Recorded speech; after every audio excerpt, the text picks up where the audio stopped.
Ladies and gentlemen, I am Dr. Nikhil Bangale, consultant gastroenterologist from Thane Institute of Gastroenterology. I have the privilege of being your host for the day for this exciting and engaging program lined up.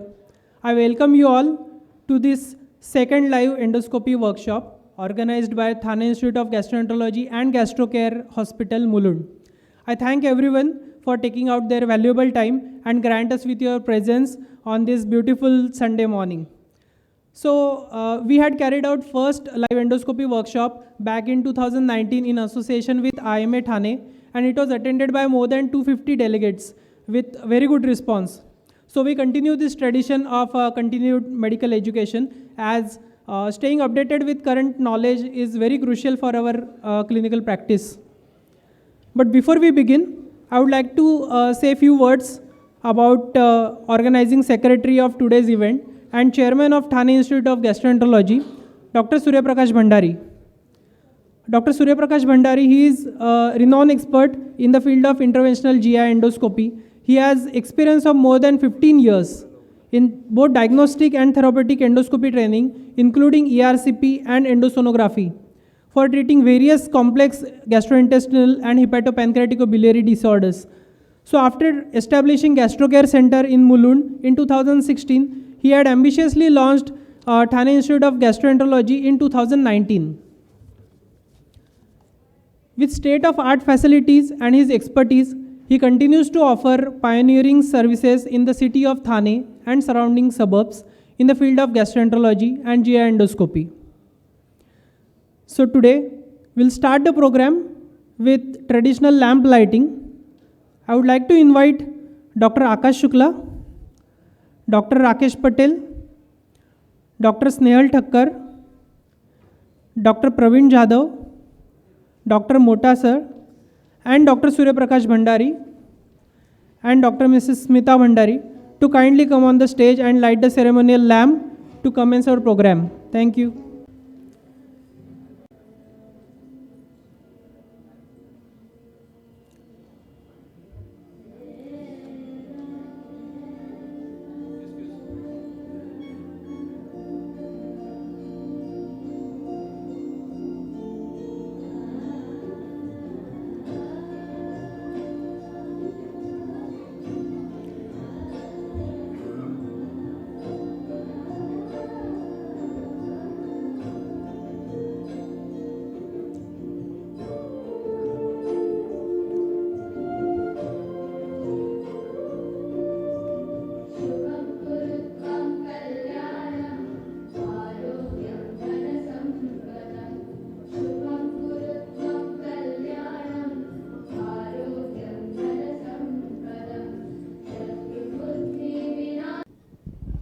Good morning, everybody. I hope everybody had their breakfast. We'll start the scientific program now. I'm happy to see more than 300 delegates here. Thank you so much. On behalf of Thane Institute of Gastroenterology, it gives me immense pleasure to welcome you all here on this Sunday morning. Friends, GI endoscopy is in inception since last 50 years. And it has come a long way, and now it has become indispensable part of gastroenterology and as well as GI surgery. Rapid innovation in the technology over the last decade has led to tremendous explosion in the diagnostic and therapeutic applications that were thought as a remote possibility few years ago. Today, endoscopy has come as an alternative to GI surgery, and a lot of GI surgeries are now very soon to be replaced by advanced therapeutic endoscopy. That is the reason it has become very important for all of us today here to get updated with this fascinating subspecialty and understand its current role in daily management of patients who are presenting with various different types of GI pathologies. So today we have lined up a power-packed program for you. We will be having 3 important lectures which are based on clinical practice to be given by my colleague friends who are senior gastroenterologists in the city of Mumbai, and they have experience of more than 15 to 20 years, and they have been in the academic practice for almost 15 to 20 years. I'm sure they will give you a very good insight into the clinical parameters of these patients and how to make your clinical decisions in your OPD itself. We will also be showing you a live endoscopy workshop, which will be for 1.5 to 2 hours, just to give a glimpse of how actually the GI endoscopies perform and what are the possibilities with GI endoscopy and what are the new procedures which are being added in day-to-day practice. As like rightly said, seeing is believing, and I think once you see, rather than just giving you lectures, once you see the actual GI endoscopic procedure, then you will understand how much promise and possibilities are available for us with these GI endoscopic procedures today. One last lecture will be on the financial management, which is a very neglected part of our clinical practice, because in day-to-day our clinical practice, we don't take care of our finances. That is the reason we have kept a very small lecture in the post-lunch session, which will actually stimulate you how to make logical investments in your daily life. Last but not least, we are having a very interesting quiz program, which will be in the pre-lunch session, and I'll request you everybody to take part. It is a fun program, and I think it will stimulate your gray matters. I hope you will all have a great and very fruitful day once again, and again I welcome you here. Now I hand over the proceedings to Dr. Nikhil to start the scientific program. Thank you so much. Thank you, Dr. Bhandari. So before we start this series of lectures, I would like to announce that during this lectures, there will be a few on-the-spot questions, and anybody who correctly answers them first, they can win on-the-spot prizes. The winners can collect their prizes at the end of the program from the desk. So we'll start the session. So as you all know, there is a deranged liver function test is a very common clinical scenario which we see in our day-to-day clinical practice. Many of these patients are most of the times completely asymptomatic, and we are in dilemma as to how to approach and manage these patients. Many of these patients are started on empiric treatment with doubtful benefits, and often they are either under or over investigated. So for this topic, there is no better person than our first speaker for the day, Dr. Akash Shukla, to guide us on this very important clinical scenario. I'll give a brief introduction about Sir. Sir is one of the most prominent gastroenterologists and hepatologist in our country. He is currently head of department of gastroenterology department in KEM Hospital, Parel, and he is also a director and a consultant hepatologist at HN Reliance Hospital in Mumbai. He is currently he's actively involved in liver transplantation program and also state advisory committee member for organ donation and transplant, Government of Maharashtra. Sir has done a lot of research work on a wide range of topics in gastroenterology and hepatology. He has a special interest in vascular liver disorders like Budd-Chiari syndrome, and he has a lot of publications on this and many other topics to his credit. Now I request Dr. Akash Shukla to come on dais and guide us on the first lecture, which is deranged LFTs and simplified approach for quick diagnosis. And to chair this session, I invite Dr. Sushil Indoria, Dr. Sachin Wani, Dr. Prashant Jadhav, and Dr. Bipin Mahale to come on dais, please. Good morning, everybody. At the outset, I must thank Dr. Bhandari, a very dear friend and very dear colleague. We have worked together for a long time, and it's a pleasure being here once again in Thane. And in the next 15 minutes, I'll take you through how do we approach an abnormality in liver function tests. So I bring greetings to you from KEM Hospital and Department of Hepatology at Sir H.N. Reliance Foundation Hospital. This is a department which we just formed 6 months ago. And I'm happy to tell you that we have already done over 50 liver transplants in less than 6 months with over 90% of success, including simultaneous liver kidney transplant, ABO incompatible transplant, pediatric transplants, and we have a gamut of stars who run the show. So what I'm going to discuss in the next 15 minutes is the first thing, how do we classify these liver function tests? How do we approach abnormalities of bilirubin? Then we'll discuss about SGOT, SGPT.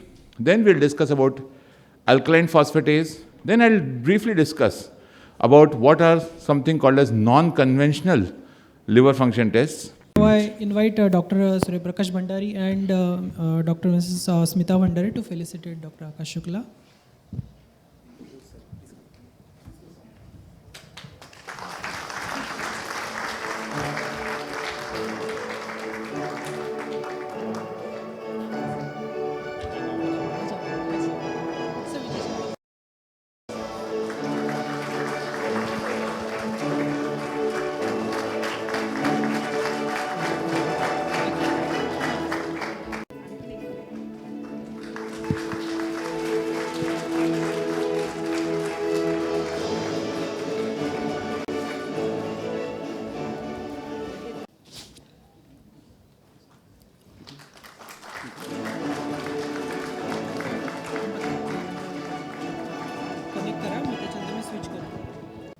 So we are coming to the second lecture of the day, which is on proton pump inhibitors and rationalizing irrational usage.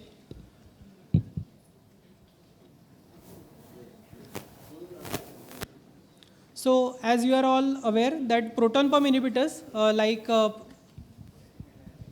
next speaker of the day, Dr. Rakesh Patel, to enlighten us on this current role and current indications. Good morning, everybody. Thank you, Dr. Bhandari, for inviting me on this very interesting topic on an interesting endoscopy workshop. We are going to talk on clinical medicine, and overwhelmed to see all my friends and senior colleagues here of GI department. I'm going to talk today on PPI. It's a long history. I still remember, everybody now see reducing these symptoms of reflux. If you have achieved complete relief of esophagitis, you should give bare minimum doses that are required to keep the symptoms at bay. You can shift the patient to antacids for minor symptoms or step down to H2 receptor antagonist if the patient has completely healed. We are going to extend. I would say in OPD practice or a general practice, safely giving H2RA is better than antacids. And if you feel that this patient has got definite GERD and doing well, you should stop after 4 weeks. If the patient has got recurrence, that is the time you diagnose, do an endoscopy, confirm GERD, and then prognosticate and plan his treatment. So very well presented, a lucid lecture, and I feel, I'm sure it's an eye-opener for most of the practitioners. One question. Yeah. Sir, Thank you, thank you. Sir. I invite Dr. Bhandari and Dr. Mrs. Bhandari to felicitate Dr. Rakesh Patel, sir.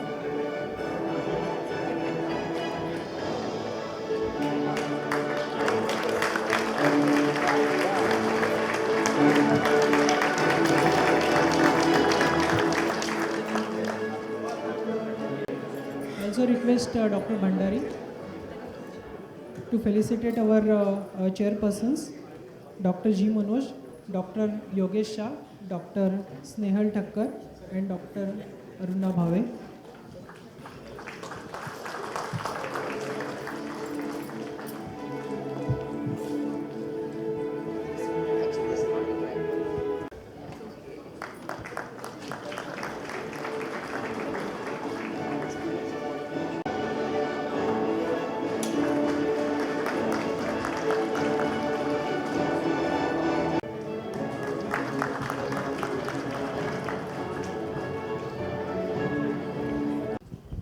Last lecture for the day is on one interesting topic related to dietary modification in patients with functional bowel diseases, a myth or reality. So as we all know that patients with functional bowel disease, especially IBS and non-ulcer dyspepsia, are increasing day by day. This is especially true in urban cities due to the fact that our fast-pacing lifestyle, irregular meal timings, work pressure, and almost negligible time for physical exercise, yoga, or even meditation. These patients usually don't respond to usual lines of treatment unless they are combined with dietary or lifestyle modifications. However, there is wide irregularity between patients' preconceived notions about diet, and also many practitioners advise different diet habits. This leads to a tremendous confusion in the minds of a patient and their relatives, and they end up following nothing. So to throw more light on this problem, our next speaker of the day is Dr. Chetan Bhatt. I'll give a brief introduction. He is one of the senior most gastroenterologist in Mumbai city. Sir is a consultant gastroenterologist at HN Hospital, Reliance, and has a long clinical experience as he is in gastroenterology practice since 1988. He has many publications on vast topics which include hepatobiliary scan, gastric AV malformations, role of misoprostol in NSAID related adverse events, with special interest in GI motility studies and inflammatory bowel diseases. He had started a patient education group for inflammatory bowel diseases, and sir is also a member of IBD research group and IBS task force for functional bowel disease.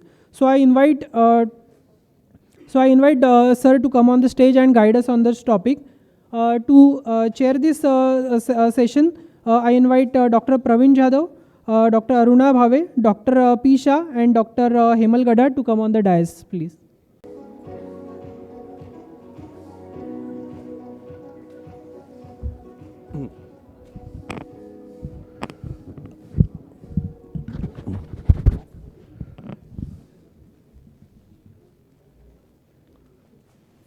का topic introduce करायचे असेल तर okay okay at the outset I would like to thank Dr. Surya Prakash Bhandari and Dr. Mrs. Bhandari and Dr. Aruna Bhave and people chairperson on the dais.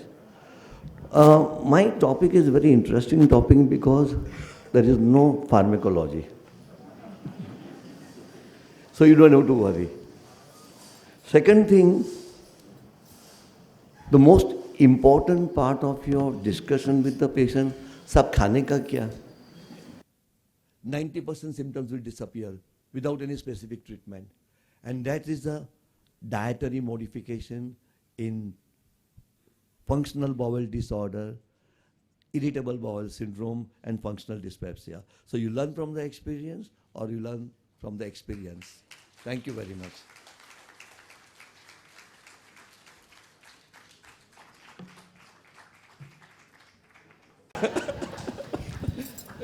Thank you, Dr. Chetan. Thank you, sir. He's done full justice for a non-pharma topic and non-endoscopic topic. Yeah, thank you.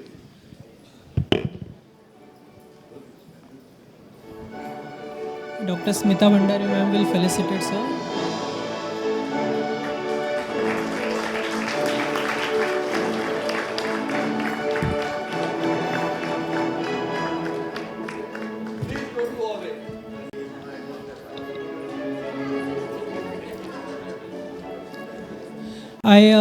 I invite the chairpersons.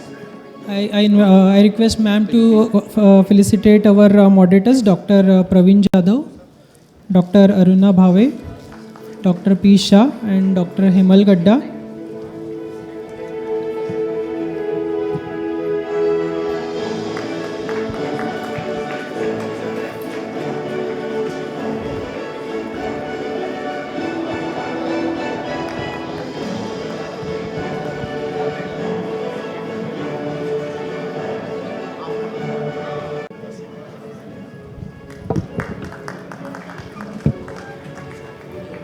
Everyone.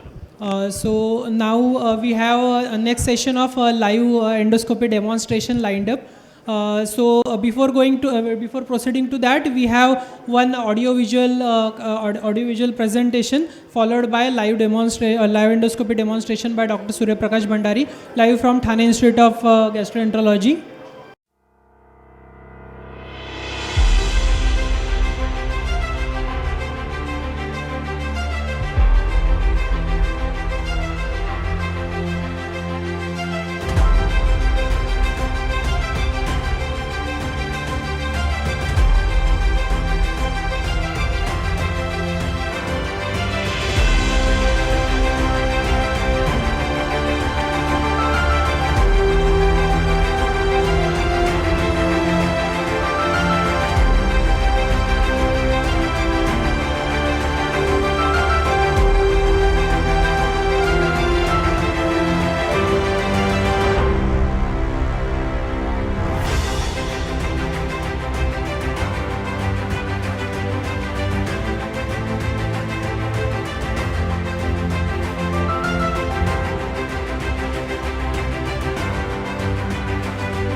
The next is we are coming to the next session, which is live endoscopy demonstration, and Dr. Bhandari, Dr. Rakesh Patel, and entire endoscopy team will be demonstrating. So I am shifting to the Dr. Bhandari.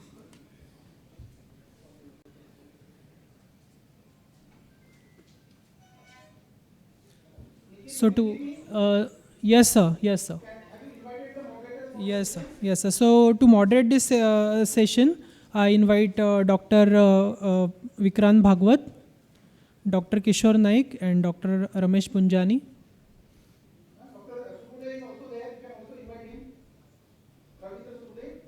Dr. Ravindra Surude. You are seeing the signal there? Yes, sir. Yes, sir. Clear. Now, I welcome you once again here to Thane Institute of Gastroenterology. Now, in next 1.5 to 2 hours, we are going to show you very unique endoscopic procedures. How they are done, how they are carried out, what are the different pathologies actually they look from inside. That is very important. And some of the pathologies which we are actually going to treat right in front of you. So this is basically a live case demonstration. In between, if you have some questions, you can ask to the moderator or directly you can ask us here, because we have a two-way live audio video presentation, so we can hear you from the hall. So now this is a young lady, 35 years old, and she has chronic dyspepsia.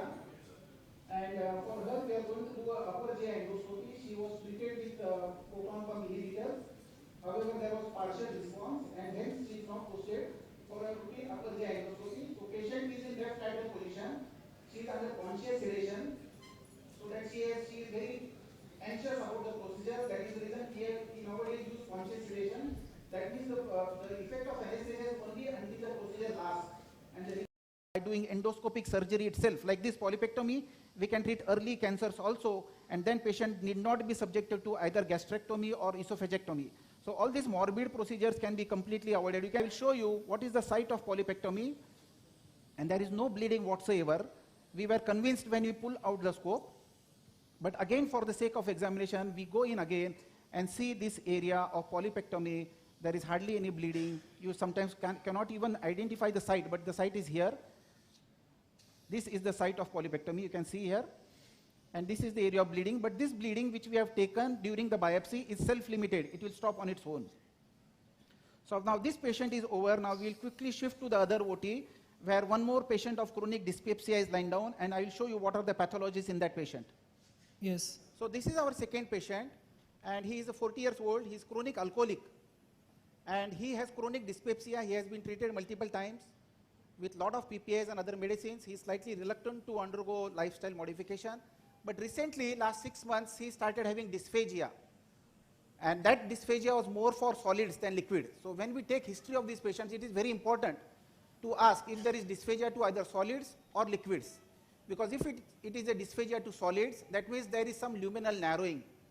And if the dysphagia is to liquids, then it is motility disorder. So that is very important. On history, we can sometimes make up it is for solids or liquids. So again, when we start upper GI endoscopy, you can see here the cords are here. We always see this area. This is the epiglottis. These are the cords. And we have to go behind these cords to enter the esophagus. And as I enter the esophagus, this patient is having dysphagia, so that is the reason we have to focus on the esophagus, not the stomach. So because the problem of dysphagia is in the food pipe. So here, slowly I am going across deep in the esophagus, and as we are coming here, we are seeing some changes of chronic reflux disease. Here you can see there is a lot of changes of reflux disease, and there is some luminal narrowing here. Now the scope is not going across, so what we are going to do, this patient may be having, this is called as this peptic stricture secondary to chronic GERD symptoms. So if I push the scope across with the resistance, there can be a lot of bleeding, and sometimes we may even end with perforation. So that is the reason we are not going to push the scope across, but we are going to use a simple instrument which is called as a balloon, CRE balloon. It is a balloon to dilate this peptic stricture, this stricture of esophagus, and then we can go across. So I am using the same instrument again. This can be done under endoscopic vision itself. I am pushing the balloon through the channel of the scope. You can see here this is a stricture, but it is a high grade stricture. Now this is a special instrument which is called a CRE balloon. It has a guide wire inside, so we go across this stricture under vision and slowly dilate it until we can push the scope it should be, the dilatation is just to push the scope across. So this is the balloon which is going inside, and now I am asking my assistant to dilate the balloon. So he will inflate the balloon. So this procedure is called as balloon dilatation. This is done for all types of strictures. Either it is peptic stricture, or there are any anastomotic strictures, or there is pyloric stricture because of chronic peptic ulcer disease. So these strictures can be dilated with this balloon. In olden days, these patients required bypass surgery because there was no instrument to dilate the balloon, to dilate the stricture. So nowadays we have very good instruments. With these instruments we can dilate the stricture, and once we dilate the stricture, then we can go across. This patient is having high grade stricture, and it is not allowing even the scope to go across. So once we go across, then we can study the type of stricture. These strictures can be either peptic strictures, that means it can be either benign strictures or sometimes even malignant strictures. So when we go across the stricture, we will study what type of stricture is this. It is a benign or malignant, and if there is any doubt of malignancy, then of course we are going to take a biopsy also. So I am dilating the stricture here. You can see the stricture is getting dilated. This is a very tight stricture here. The white area is the fibrotic area. And as I am dilating, we dilate generally till 11 or 12 millimeters, and then gently we grow across the stricture and push in the scope along with the balloon. You can see here, now we did the dilatation, and once we have already gone across the stricture, I will ask the assistant to deflate the balloon so that you can see the rest of the examination. So deflate the balloon, please. And as he deflates the balloon, we go across the stricture in the stomach. Initially you saw that the stricture was not allowing us to go across. So now we have gone across the stricture, and now we are going to complete the rest of the examination which I showed you in the last patient. So here there is lot of residual gastric acid. So we suck all this residual gastric acid and go across, we'll go ahead again, because sometimes post procedure these patients can aspirate. So I am sucking this acid and I'm going to examine the rest of the stomach. These are normal gastric folds. You can see this patient is having very normal. So we are going to do an endoscopy where patient has got, always look at the cricopharynx, look at the vocal cords, go and yeah. Now I am going into the esophagus, gently inflate the esophagus, gently go down and see.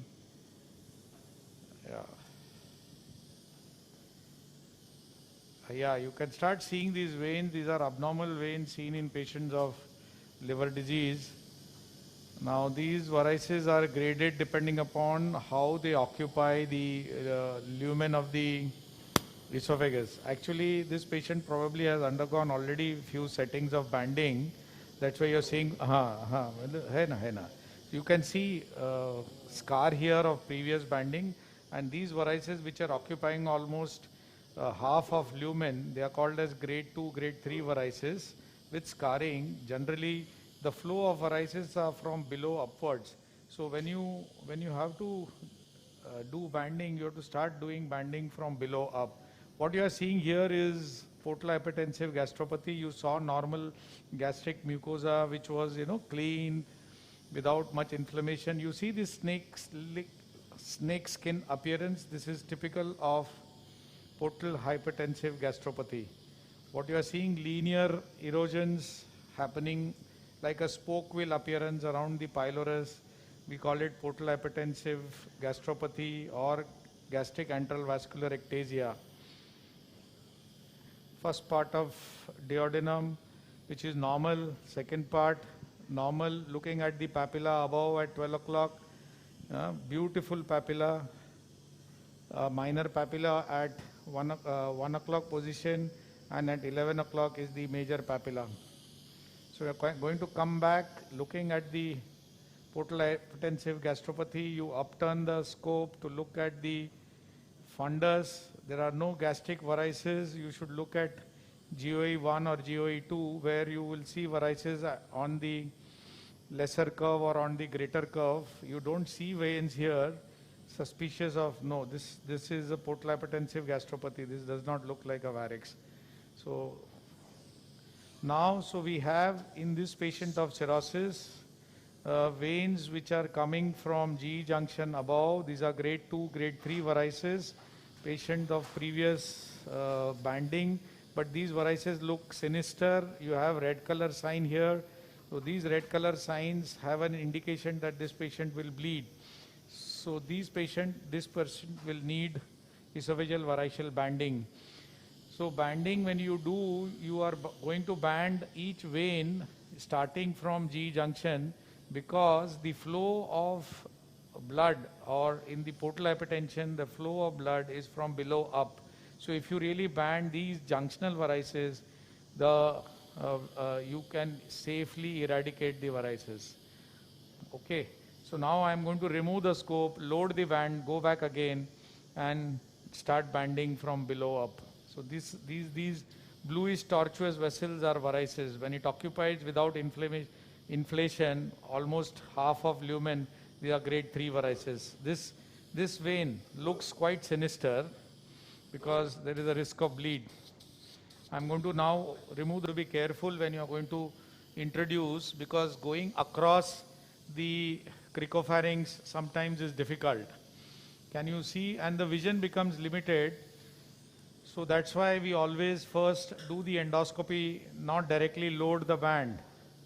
Okay. Now as you see, I'm going down to the G junction, because that's where the flow of blood starts. Once I have reached the G junction, I am going to now look at the veins and start doing it in a circular pattern. Now you can see this vein at G junction. I am going to suck this vein and release the band. Can you see? Yeah, one band is released now. I am going to now suck another. I am going to do it at, as I said, since the flow of vein is from below up, try to do as much as possible at lower end, so that the flow reduces and the risk of bleeding decreases. Two bands already gone. This is the third. The most important part is to suck as much as possible into the barrel, so that you reach the lower end of the band, so that the whole band comes in. Now you see, only after deploying 3 bands, most of the varices are disappeared, because the flow is from below up. So if you have banded below, the upper veins become less prominent, because the flow has been applied and all veins eradicated. Upper GI bleed, you can put an RT initially, so that you clear the stomach and the esophagus, give a wash. But once you have done an endoscopy, don't put the RT once again. Welcome back again to this our second OT. Now this is a very old patient. He's almost 85 years old, and he also is having progressive dysphagia since last 3 to 6 months. And he took multiple medications. However, there is very partial relief, and that is the reason a gastroscopy was done at his hometown. And that revealed that there is a large mass in the esophagus which is causing luminal obstruction. So this is you can see here, this is a circumferential tumor here which is causing luminal narrowing. The biopsy was taken and it was proven that this is a squamous cell carcinoma. Now considering his age and his very poor general condition, this patient would have either required a surgery or chemotherapy, but his weight is almost 28 to 30 kgs, and he has been referred to us for palliation of dysphagia. So this is a tumor here. You can see we have gone across the tumor in the stomach, and the plan here is to place a small stent for him. Like we place stents, angioplasty is done for heart. Similarly, we can place stents in the food pipe. So here I am going to place one guide wire here, and over this guide wire we are going to do what is called as esophageal stenting. So now this stenting problem, the main advantage is that this patient can take orally. In the olden days, otherwise we used to do feeding jejunostomy or feeding gastrostomy, but then patient was on lifeline tube feeding. Now there is nothing better with oral palliation. So once we do this stenting, the patient can easily take oral liquid and semi-solid diet. So that is a big advantage for the patient. So as I come out again, I am going to show you how the malignancy looks like. Now this is a guide wire. And when we do stenting, we require help of X-ray machine to see how we. Thank you, sir. Thank you. Fluoro. Now this is the stent which is going across. We already know the lower marker. Lower marker, please. Lower. Show the upper marker also. Stent can cause some amount of pain, but that can be managed with nominal painkillers. So that this is the stent you can see, which is nicely opened here now. And when she was investigated, they found that she has very large mediastinal nodes, especially in the posterior mediastinum. So now these nodes cannot be targeted by doing CT guided biopsy because they are deep inside the mediastinum. So that is the reason she is referred to us for doing an endosonography. And as we all know, endosonography is to see outside the gut. Bhandari, Yes, sir. can you just take a mic little closer to you so you become more audible? Yeah. This is a lymph node which is heterogeneous appearance. Remove, freeze please. What are the And dimensions? which is called as a FNA needle from Boston Scientific. Now you can see at around 1 o'clock, you can see this needle which is coming in the picture here. You can appreciate this needle. Here, this is the needle which has gone inside the tumor, inside the node. Can you appreciate, sir? Yeah, we can see I am that. moving this needle in and out. You can see now. Yes. Yeah, this is the needle which is going inside the lesion. We go in multiple times. At least nowadays, we are also started doing US guided gastrojejunostomy, but however, that is still in a developing stage. But the indications, as I told you, lymph node biopsy, pancreatic head malignancies, and drainage of pseudocyst. So once we take this, hold the scope, give me one more slide please. Here this is one polyp here, you can see. There are 2 polyps in the colon. This is one polyp, and this is the other polyp. The CT was normal? CT is showing a polypoidal lesion here in the sigmoid colon. Okay. CT is showing a polypoidal lesion here, fresh water. So that is the reason we have posted this patient for polypectomy. We will remove the entire specimen. Hold the scope like this.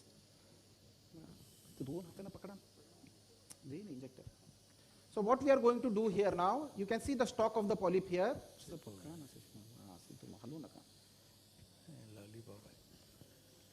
So we generally inject some saline adrenaline at the base of the polyp so that we know there are only 2 complications here. One is perforation and secondly the common problem is bleeding. Once we cut this polyp, there can be a lot of bleeding because these polyps are supplied by a very rich vascular supply. So to avoid this, the polyp, like we did for the gastric polyp also, inject needle please.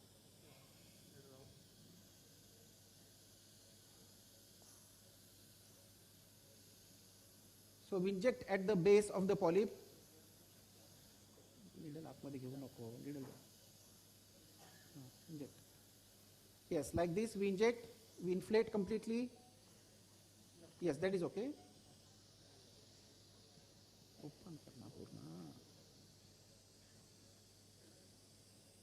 So very slowly we try to manipulate this instrument across the polyp. Very slowly. Close kar.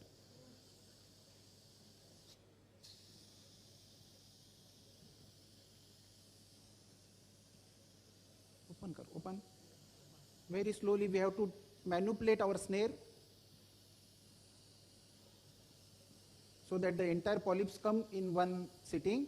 If not, then we may have to do a piecemeal resection also. So let me see if I can do it again very easily. Close. A very large polyp. No, wait. Open.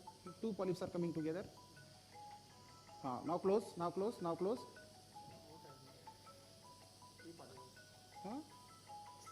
Close. Open. Now close. So I think we have some part is not coming. Open more. So we manipulate with the snare across the polyp because it is very large polyp. Then we try to remove in one sitting. Open. Close the polyp. Close the snare. So let me see. I will do it piecemeal. I will remove some part and then rest of the part we will remove later. नहीं पूर्ण नहीं आला. Open कर.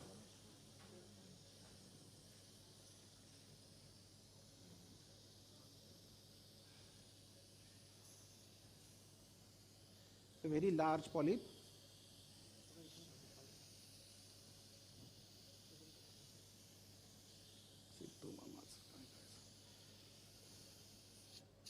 Now close, slowly close. Close.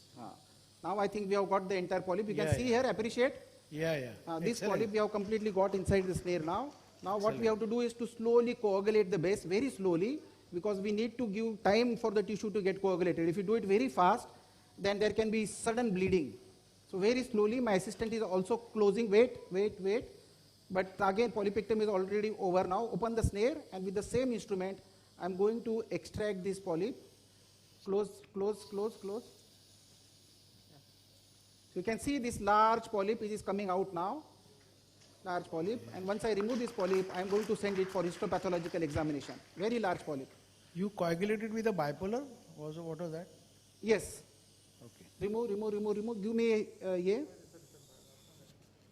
company people who are here with us from Olympus, from Boston Scientific, which they have given us a lot of scopes and accessories to make this conference a big success. So now, Nikhil, we will say goodbye to everybody over there, and then we'll progress with the quiz program as soon as possible, and then we'll disperse for lunch. Thank you so much. Yeah, thank you. Thank you, Bandar. Good afternoon, Thane. See, the energy for such a is very low. If you're you're shy about talking about money yourself, so you'll not get money. I think you should be very energetic when you talk about the topic money. So and I hope that I'll give you some glimpses that how you can save your money or earn a better way. First of all, I thank Thane Institute of Gastroenterology for giving me the opportunity to talk on this topic in front of you all. Now, talking about this, everyone loves money, but no one says that I love money. That's the problem. And we don't share with each other because we feel that if by sharing, we feel that we are greedy. It's nothing like that. As long as you earn money by your legal source, nothing like being greedy or anything. That shows your potential of earning money. And we are the most talented people of society, but still we are the most poor people in the society.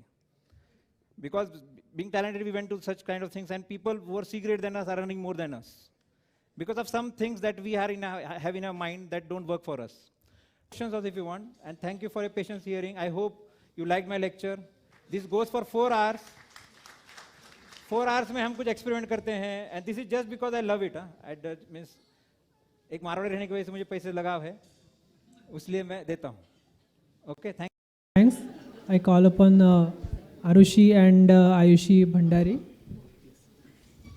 So last leg of our meeting. After this, we have tea and snacks for you, everybody. And also, I will request to just give your feedback form also. Thank you. Good afternoon, all. Thank you is such a prayer that cannot be seen or touched. It must be felt by heart. I feel honored and privileged to get the opportunity to propose a vote of thanks on this power-packed academic day. I would like to thank all the honorable delegates who blessed us with their presence. My heart goes out to thank all our eminent speakers.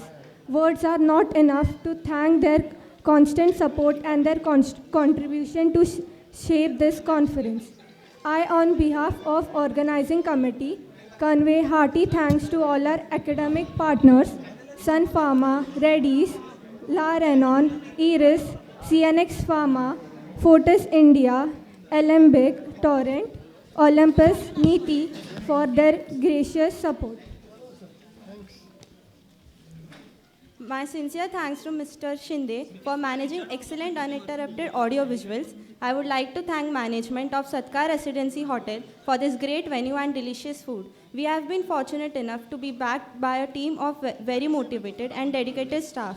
I express my extended gratitude to our TIGE and GastroCare staff who worked hard to make this event successful. I sincerely apologize if I have missed out on somebody. If time is money, then today you have spent millions for us. Thank you for making this event super successful.